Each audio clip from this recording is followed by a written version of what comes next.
আব্বাজান আদম আলাইহিস সালাম নাকের মধ্যে একটা ফুল লাগাই দিয়েছেন, দিয়েছেন, সে রূহ ঢুকে গেছে, আল্লাহ জিকির শুরু করছে, লা ইলাহা ইল্লাল্লাহ, লা ইলাহা ইল্লাল্লাহ। সেই ময়দান, যে ময়দানে আল্লাহ রাব্বুল আলামিন আদম আলাইহিস সালাম এবং মা হাওয়ার মিলন ঘটাইছেন। 9 জিলহজ সমস্ত হাজিরা সাদা কাপড় পরিধান করে এই ময়দানে লব্বাইক আল্লাহুম্মা লব্বাইক, লব্বাইক লা শারীকা লাকা লব্বাইক, ইন্নাল হামদা ওয়ান নি'মাতা লাকা ওয়াল মুলক লা শারীকা লাক। প্রায় 30 থেকে 40 লক্ষ মানুষ এই ময়দানে আসেন প্রতি বছর হজ করতে। আল্লাহ আমাদের সবাইকে কবুল করেন, আমিন। সেই ওয়াদি আরাফায় যাব আমরা। দেশের সরকার হাজিদের খেদমতের জন্য বাথরুম, পায়খানা, এসি, তারপরে আপনার বহু কিছু ব্যবস্থা করেন। বিভিন্ন কোম্পানি বড় বড় গাড়ি জুস, পানি, খাবার নিয়ে দাঁড়ায় থাকে, ফ্রি, আল্লাহর রাস্তা দেন। আমরা 8-9 তারিখে রাত্রে, যেহেতু দিনে যাওয়া সুন্নাত, যাওয়া যায় না, রাত্রে বেলা আমরা আরাফাতে চলে যাই।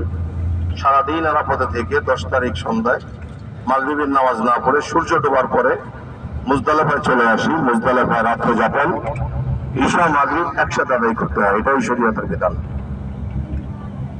আমরা মোটামুটি এখন সেই ওয়াদি আরাফাতে যাবো ইনশাআল্লাহ। বিদায় হজের ভাষণ রাসূল সাল্লাল্লাহু আলাইহি ওয়াসাল্লাম যেই ময়দানে বসে, এটা উম্মুল কোরা নয়,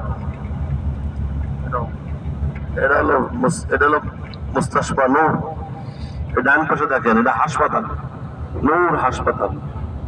এখানে হাজিদের সব ধরনের ট্রিটমেন্ট ফ্রি, ওপেন হার্ট সার্জারিও ফ্রি, এমনকি ওপেন হার্ট সার্জারিও ফ্রি। টোটাল যা প্রয়োজন উমরা যাত্রী, হজ যাত্রীদের জন্য মুস্তাশফা নূর বলা হয়। বাম পাশটা হলো আজিজিয়া, হজের আগে পিছনে 2-5-10 দিন আর 7 দিন এখানে থাকতে হয়, একে বলে আজিজিয়া।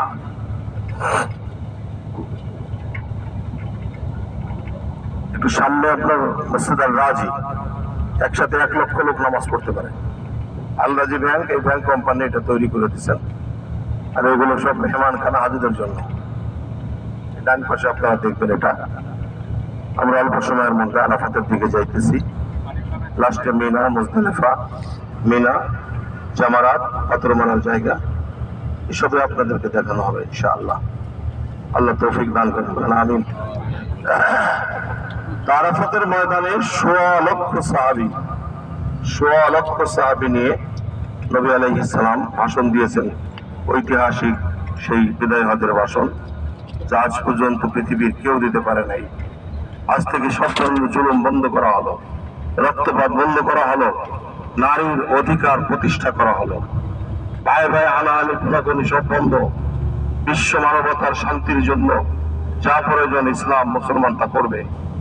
বিদায় হজের ভাষণে নবী আলাইহিস সালাম বলেছিলেন, এবং জাওয়ালের পর থেকে নিয়ে প্রায় 3 থেকে 4 ঘন্টা উম্মতের জন্য কাঁদছেন এই ময়দানে। বিদায় হজে মাটিতে গড়াইছেন আর কাঁদছেন, আল্লাহ আমার উম্মতকে মাফ করে দাও, আল্লাহ আমার উম্মতকে মাফ। খেজুর গাছ দেখেন ডান পাশে, আল্লাহ আমার উম্মতকে মাফ করে দাও। জিবরিল আমিন পিছনে দাঁড়ায় বলছে, ইয়া রাসূলুল্লাহ, আল্লাহ আপনার আজকে যে সাহাবায়ে কিরাম নিয়ে আসছেন, আল্লাহ 1,00,000 সাহাবীকে মাফ করে দিয়েছেন।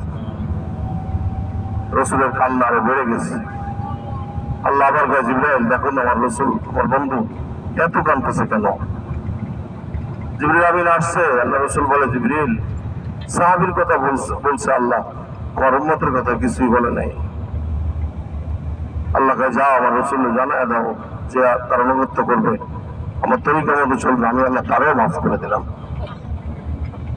আমার ভাই, দোস্ত, বুজুর্গ, আমরা সেই ময়দানে যাইতেছি যেখানে 1,00,000 নবী রাসূল আসছেন।